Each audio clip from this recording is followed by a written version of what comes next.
Hello नमस्ते प्रणाम। आप सब कैसे हैं? मैं आशा करती हूँ कि आप लोग अच्छे होंगे। मैं शिव भक्त उर्मिला देवी अपने यूट्यूब चैनल में आप सभी का स्वागत करती हूँ और करती रहूँगी। फिर से मैं समधी प्रकार गीत गाने जा रही हूँ। पसंद आया तो लाइक सब्सक्राइब से जरूर कीजिएगा, कमेंट में जरूर बताइएगा मेरा गीत आप लोग का कैसा लगा।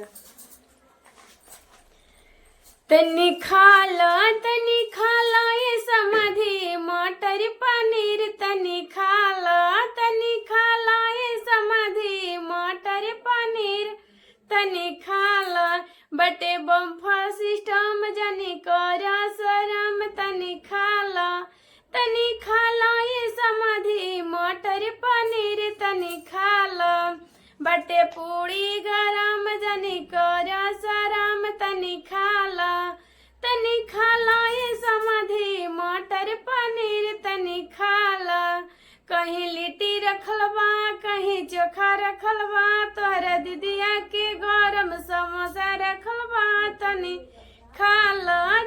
खाला ये समाधि मटर पनीर तनी खाला। कहीं चाट रखल बा कहीं चमिन रखल बा तोरा दीदिया खातिर गोलगप्पा रखल बा तनी खाला ये भसुरा मटर पनीर तनी खाला बटे बम्फर सिस्टम जनी कर शरम तनी खाला ये भसुरा मटर पनीर तनी खाला।